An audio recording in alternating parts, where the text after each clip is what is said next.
नमस्कार प्रिय विद्यार्थियों, स्वागत है आप सभी का आपके अपने YouTube प्लेटफॉर्म उदय एजुकेशन में। आज के इस वीडियो में लेके आया हूं अर्धवार्षिक परीक्षा सत्र 2023-24 की दृष्टि से इम्पोर्टेंट कक्षा 10वीं का हिंदी विषय का पेपर, जो कि आपके आने वाले अर्धवार्षिक परीक्षा की दृष्टि से इम्पोर्टेंट रहने वाला है और आप सभी विद्यार्थियों के लिए वरदान साबित होने वाला है। तो आपसे निवेदन रहेगा, वीडियो को अंत तक देखिएगा, वीडियो को लाइक और चैनल को सब्सक्राइब जरूर कर दीजिएगा।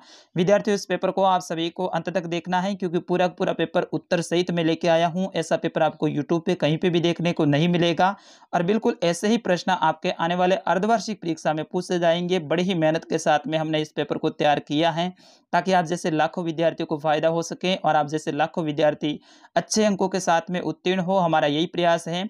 तो बिल्कुल आप इस वीडियो को अंत तक देखिएगा। अगर आपने अंत तक देख लिया तो आपको हिंदी में अच्छे अंकों के साथ में उत्तीर्ण होने से कोई भी नहीं रोक सकता है।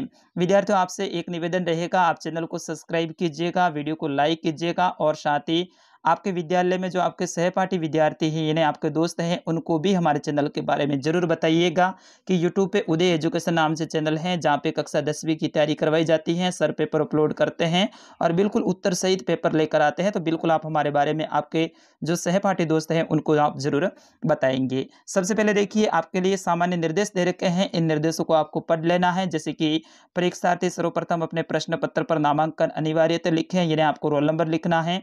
सभी प्रश्न हल करने अनिवार्य हैं, प्रत्येक प्रश्न का उत्तर दी गई उत्तर पुस्तिका में लिखें। इस तरह से आपके निर्देश हैं, उनको आपको पढ़ लेना है। विद्यार्थियों, आप मेरे से वादा कीजिए कि आप इस वीडियो को अंत तक देखेंगे। सबसे पहले जो आपका खंड आता है वो आता है खंड अ। इसके अंतर्गत आपके लिए गद्यांश वगैरह आता है। तो देखिए, पहला प्रश्न है, निम्नलिखित अपठित गद्यांश को पढ़कर पूछे गए प्रश्नों के उत्तर दीजिए। यानी आपके गद्यांश है वो दो प्रकार के आते हैं विद्यार्थियों। एक तो आता है पठित गद्यांश और दूसरा आता है अपठित गद्यांश। अपठित का मतलब ये होता है कि आपके जो किताब में से ये नहीं लिया गया है, ये आपके गाइड यानी पासबुक में पीछे दे रखा है उनमें से लिया गया है। जिनको आपने नहीं पढ़ा है वहां से ये गद्यांश लिया गया है। और पठित का मतलब होता है आपकी किताब के जो पाठ है उनमें से ये गद्यांश लिया जाता है। तो ये अपठित गद्यांश है। इसको देखिए, जयशंकर प्रसाद जी काशी के सुगनी साहू के प्रतिष्ठित घराने में उत्पन्न हुए थे और यह घराना अपनी दानवीरता के लिए प्रसिद्ध था। इन्होंने क्वींस कॉलेज में 7वीं कक्षा तक पढ़ा था और घर पर ही संस्कृत, अंग्रेजी, हिंदी, उर्दू और फारसी व्यापक अध्ययन किया था। प्रसाद जी मूलतः कवि थे। प्रसाद जी क्या थे? कवि थे। उनकी समस्त रचनाओं में उनके कवि हृदय झलकता है। उन्होंने प्रारंभ में ब्रज भाषा में कविता लिखी। उनकी विधायनी कृतित्व की क्षमता का परिचय झरना के प्रकाशन से सांकेतिक रूप में मिला है। जहां तक सायावाद की प्रतिष्ठा का प्रश्न है, प्रसाद जी ने उसका बीजारोपण झरना में ही किया है। उनकी एक रचना है, ठीक है ना, झरना, उसमें किया है। झरना के पश्चात आंसू का प्रकाश आंसू जो इनकी रचना है उनका प्रकाशन काव्य के क्षेत्र में हिंदी साहित्य में बहुत ही बड़ी घटना है। तो इसमें देखिए प्रश्न किस प्रकार के आएंगे। पहला प्रश्न है कि उपयुक्त गद्यांश का उचित शीर्षक लिखिए। तो पहला प्रश्न आपके लिए शीर्षक के रूप में आने वाला है। तो शीर्षक क्या है? जयशंकर प्रसाद, छायावादी कवि जयशंकर प्रसाद, ये उनका शीर्षक है। दूसरा प्रश्न है कि प्रसाद जी किन घरानों से संबंधित हैं? तो विद्यार्थियों, इसका सही आंसर होगा जयशंकर प्रसाद काशी के सुगनी साहू घराने से संबंधित हैं। तीसरा प्रश्न है, प्रसाद जी ने सर्वप्रथम कौन सी भाषा में कविता लिखी? तो विद्यार्थियों, इसका सही आंसर होगा प्रसाद जी ने सर्वप्रथम ब्रज भाषा में अपनी कविता लिखी। ये गद्यांश में दे रखा है, उन्हीं में से आपको उत्तर को ढूंढ ढूंढ के लिखना है। चौथा प्रश्न है, जयशंकर प्रसाद जी ने कौन सी रचनाएं की? तो विद्यार्थियों, इसका सही आंसर होगा जयशंकर प्रसाद जी ने, अभी मैंने बताया था, एक तो झरना और दूसरा आंसू, ये रचनाएं की थी। तो अपने जो गद्यांश है उसी में से देख के आपको लिखना है। पांचवा प्रश्न है कि जयशंकर प्रसाद ने सायावाद का बीजारोपण किस रचना में किया? तो ये किया था झरना जो रचना है उसमें। और छठा प्रश्न है कि प्रसाद जी ने कौन सी भाषाओं का घर पर व्यापक अध्ययन किया था? तो घर पर अंग्रेजी, संस्कृत, हिंदी, उर्दू और फारसी भाषाओं का व्यापक अध्ययन किया था। तो विद्यार्थी देखिए, ये जो गद्यांश से संबंधित आपके प्रश्न आते हैं, इनमें आपको नंबर नहीं गंवाना है, क्योंकि इसमें जितने भी प्रश्न आते हैं लगभग आपके 6 नंबर का गद्यांश आता है। तो सारे के सारे प्रश्नों के उत्तर हैं इन गद्यांश में दे रखा है। तो गद्यांश को आपको सबसे पहले 2-3 बार अच्छे से पढ़ना है। आप 2-3 बार इसको अच्छे से पढ़ेंगे, समझेंगे, फिर उसके बाद में आपको उत्तर देना शुरू करना है। डायरेक्ट ही आपको उत्तर नहीं देना है। ऐसा नहीं कि गद्यांश को आपने पढ़ा ही नहीं, डायरेक्ट पहले प्रश्न पे आ गए। ऐसा करोगे तो आप अपने नंबर है वो गंवा दोगे, आपको नंबर को नहीं गंवाना है। अथवा में मिल जाएगा, अगर ये नहीं आता है तो ये आप लिख सकते हैं, प्रभु जी तुम चंदन हम पानी जाकी अंग अंग बस समानी, प्रभु जी तुम घन बन हम मोरा। जिस तरह से ये काव्य हैं, इनमें से आपको उत्तर देना है। दूसरा प्रश्न है, रिक्त स्थान की पूर्ति कीजिए, यानी खाली जगह को भरना है। पर्वत नदी नगर पक्षी फूल आदि उदाहरण संज्ञा के उदाहरण हैं, आपके हिंदी के लिया गया है। तो ये पर्वत नदी नगर पक्षी फूल आदि जातिवाचक संज्ञा के उदाहरण है, तो इसमें उत्तर आ जाएगा जातिवाचक। ठीक है। दूसरी खाली जगह है, जो संज्ञा शब्द प्राणियों व वस्तुओं के समूह का बोध कराते हैं उन्हें समुदायवाचक कहते हैं। तीसरा है कि जातिवाचक शब्द अपनी सामान्य जाति का बोध कराते हैं, किसका? सामान्य जाति का, ये आपको ध्यान रखना है। चौथी खाली जगह है, व्यक्तियों के नाम खाली जगह संज्ञा होती हैं, तो व्यक्तियों के नाम व्यक्तिवाचक संज्ञा होती है, किसकी होती है? व्यक्तिवाचक। ठीक है ना, जातिवाचक, व्यक्तिवाचक, भाववाचक, समुदायवाचक, तो इसमें आपको व्यक्तिवाचक संज्ञा होती है। और पांचवी रिक्त स्थान है कि अपना शब्द में बनने वाली भाववाचक संज्ञा होगी तो अपनत्व होगा। कौन सा होगा? अपनत्व। इस तरह से इनको रिक्त स्थान की पूर्ति करनी है। फिर उसके बाद में तीसरा प्रश्न, निम्नलिखित अति लघुतरात्मक प्रश्नों के उत्तर लिखिए। प्रत्येक प्रश्न के लिए उत्तर सीमा है वो लगभग 20 शब्द हैं, यानी बिल्कुल अति लघुतरात्मक प्रश्न है। आपके एक एक नंबर के आएंगे या फिर दो दो नंबर के, मेरे हिसाब से एक एक नंबर के ये प्रश्न आने वाले हैं। इनके उत्तर आपको 20 शब्दों में देने हैं, 20 शब्द या फिर इनसे भी कम हो तो भी चलेगा। ठीक है ना, 20 शब्द से ज्यादा नहीं होना चाहिए। तो इसमें पहला देखिए, पराधीन सपनेहु सुख नाही, लोकोक्ति का अर्थ लिखिए। पराधीन सपनेहु सुख नाही, लोकोक्ति का अर्थ लिखना है। तो विद्यार्थियों इसका सही आंसर होगा, पराधीनता में सुख नहीं होता है। पराधीनता में सुख नहीं होता है। दूसरा प्रश्न है कि त्रिभुवन तथा दिगंबर शब्द किस किस समास के उदाहरण हैं? तो त्रिभुवन और दिगंबर शब्द हैं, ये द्विगु समास का उदाहरण है। त्रिभुवन द्विगु समास का और दिगंबर बहुव्रीहि समास का उदाहरण है। तो ये समास से संबंधित प्रश्न आ सकता है। तीसरा प्रश्न है कि स्वच्छ शब्द का संधि विच्छेद कीजिए एवं इनमें हुई संधि का नाम भी लिखिए। स्वच्छ शब्द है, इसका संधि विच्छेद करना है। तो संधि विच्छेद कैसे करेंगे? सुधन अच, क्या करेंगे? सुधन अच। और ये यण संधि है, कौन सी संधि है? यण संधि है। अगला प्रश्न है कि आई प्रत्यय के योग से 5 शब्द बनाइए। आई से आपको 5 शब्द बनाना है। तो रंगाई, मिठाई, सफाई, सिलाई, पढ़ाई, लिखाई, इस तरह से आप 5 शब्द बना सकते हैं।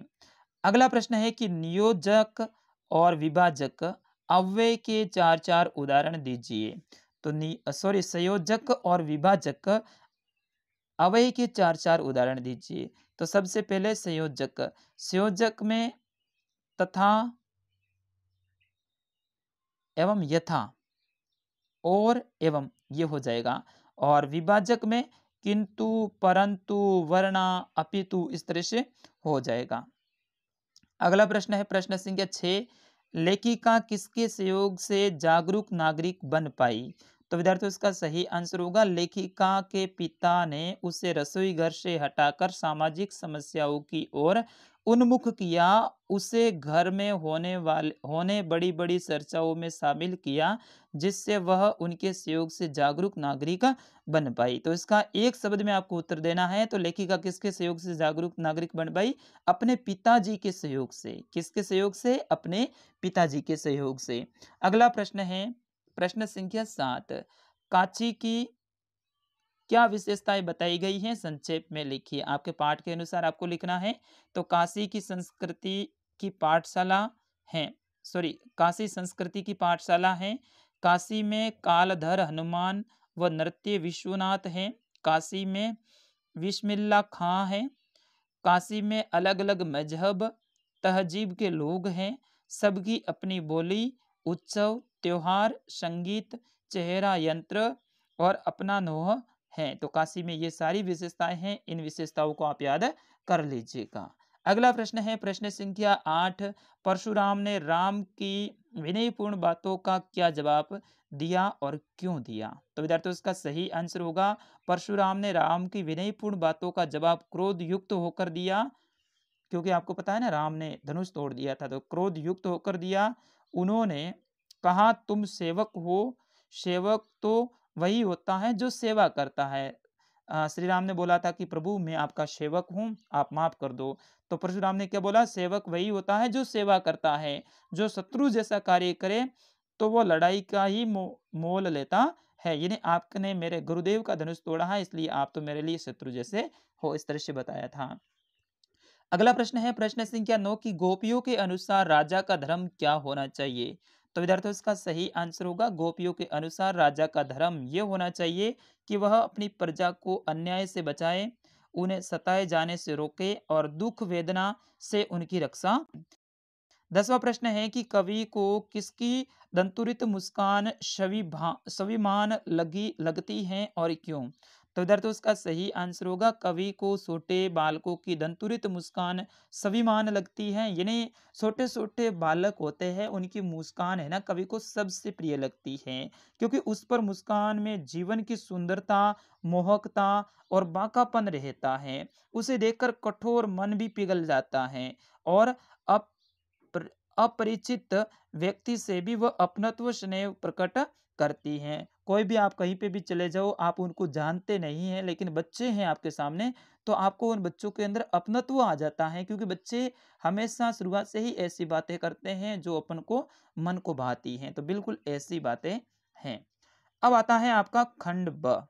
इसके अंतर्गत आपके प्रश्न संख्या 4 से लेकर 10 तक रहेंगे और इनकी जो शब्द सीमा है वो आपको 40 शब्दों में इनके उत्तर देने हैं और प्रत्येक प्रश्न है आपके 2-2 नंबर का रहने वाला है। तो इसमें पहला प्रश्न देखिए, यानी 100वां प्रश्न देखिए, हालदार साहब को दूसरी बार देखने पर मूर्ति में क्या अंतर दिखाई दिया? तो विद्यार्थियों इसका सही आंसर होगा हालदार साहब को दूसरी बार देखने पर मूर्ति का सचमा बदला हुआ मिला और पहले मोटे फ्रेम वाला चौकोर चश्मा था, अब तार के फ्रेम वाला गोल चश्मा है। यानी हालदार साहब ने पहले देखा तो बड़ी बड़ी ऐसे चौकोर टाइप का जो चश्मा है वो लगा हुआ था मूर्ति के ऊपर, लेकिन दोबारा आए तो इनको गोल जो ऐनक है वो देखने को मिला और ये अलग उनको देखने को मिला था।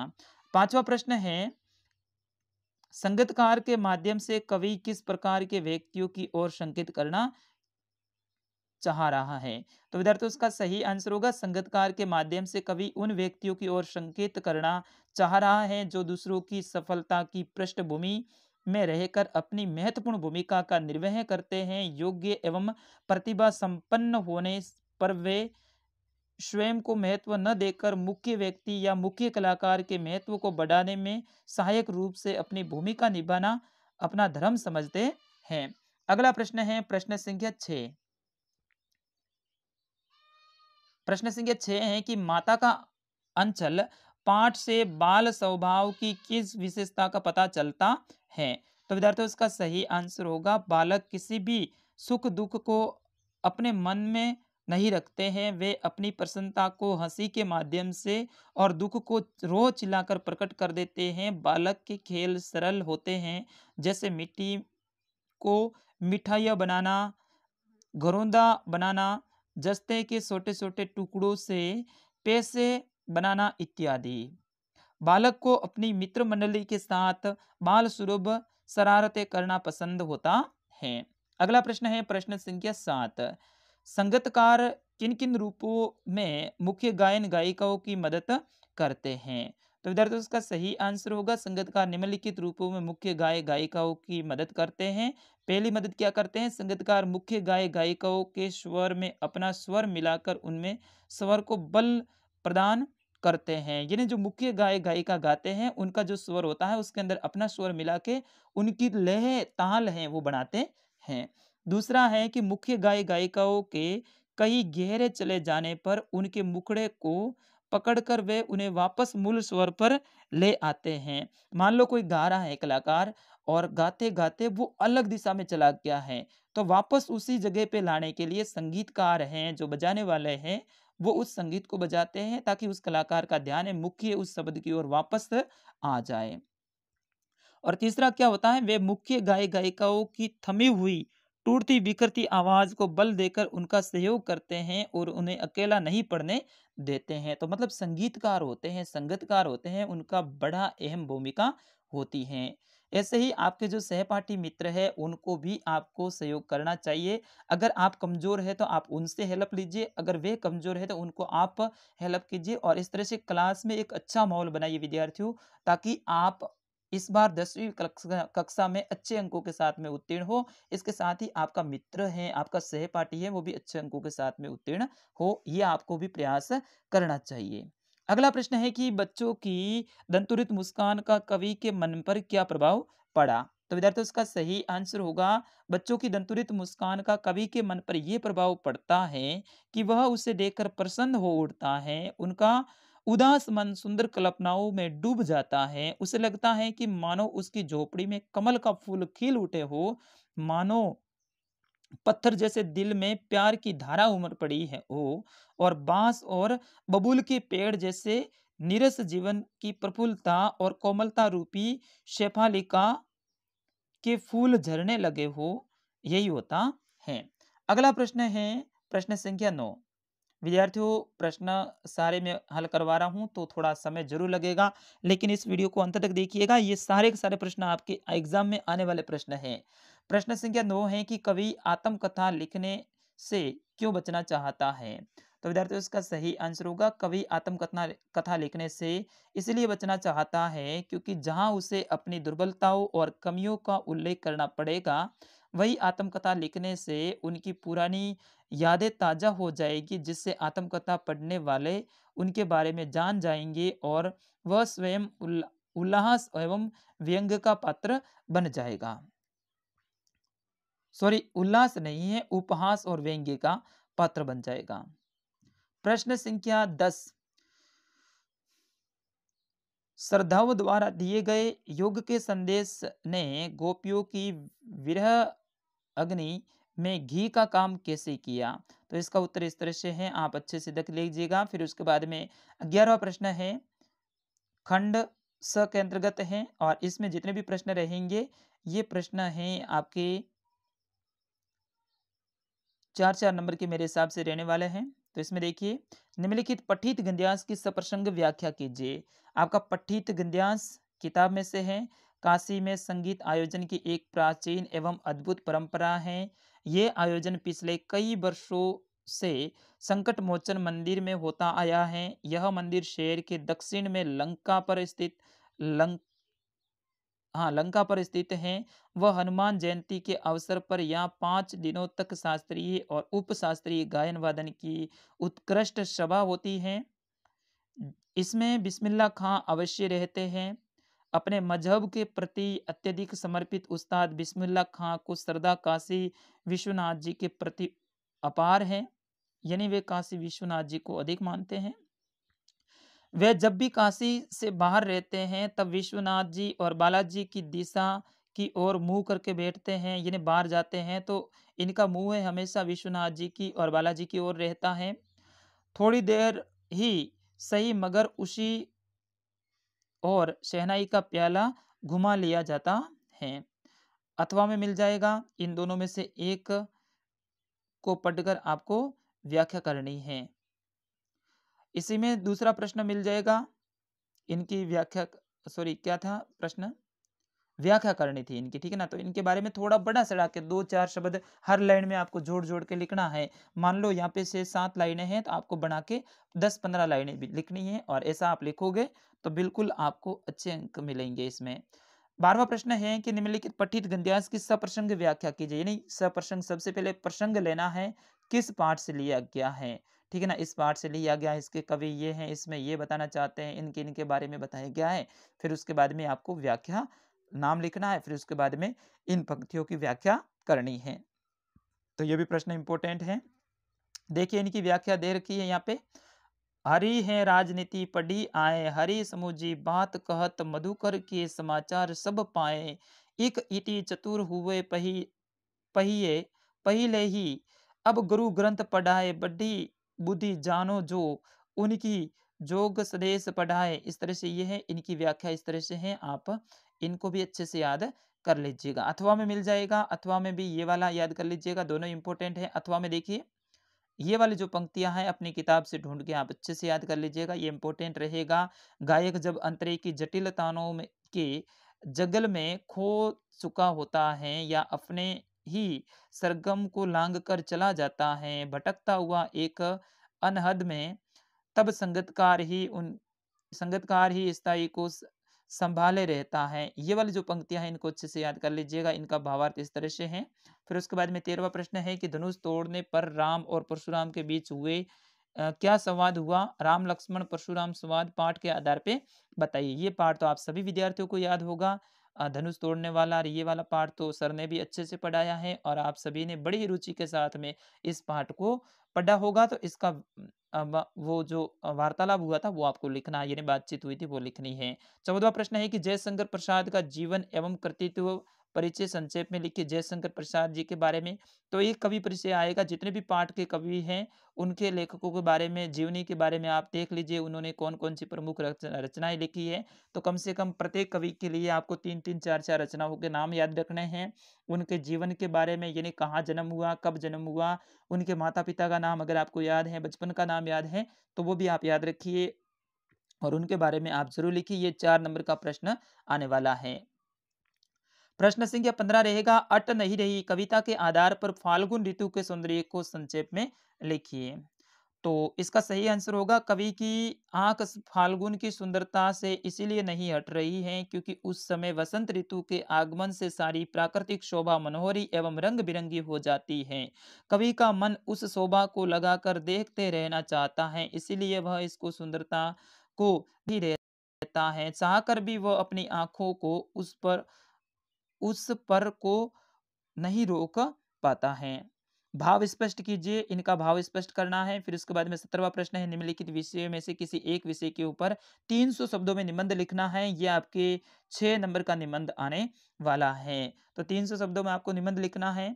पहला है विद्यार्थी जीवन में नैतिक शिक्षा की उपयोगिता। इसमें जो पॉइंट है, पहला पॉइंट आपको प्रस्तावना लिखना है, इनके बारे में कम से कम 4-5 लाइनें हैं वो लिखनी है। फिर उसके बाद में नैतिक शिक्षा का स्वरूप, ये पॉइंट लिखना है। नैतिक शिक्षा की आवश्यकता, ये पॉइंट लिखना है। नैतिक शिक्षा की उपयोगिता, और लास्ट में लिखना है उपसंहार। इस तरह से 5 पॉइंट बना के आपको कम से कम 2 पेज भरने हैं। दूसरा जो आपके लिए निबंध इंपोर्टेंट रहेगा वो रहेगा बेरोजगारी की समस्या एवं समाधान। तो इसमें भी प्रस्तावना, भारत में बेरोजगारी का स्वरूप, बेरोजगारों की समस्याएं, रोजगार घटने के कारण क्या है, निराकरण के उपाय और उपसंहार। इस तरह से 6 पॉइंट बना के आपको लिखने हैं। तीसरा आपके लिए निबंध इंपोर्टेंट रहेगा वैश्विक महंगाई। महंगाई का अर्थ, महंगाई के कारण, महंगाई से जन समस्याएं, महंगाई से निपटने के उपाय और उपसंहार। इस तरह से इसमें भी आपको 5 पॉइंट लिखने हैं। फिर उसके बाद में चौथा इंपॉर्टेंट आपके निबंध रहेगा स्वस्थ जीवन सुख का आधार।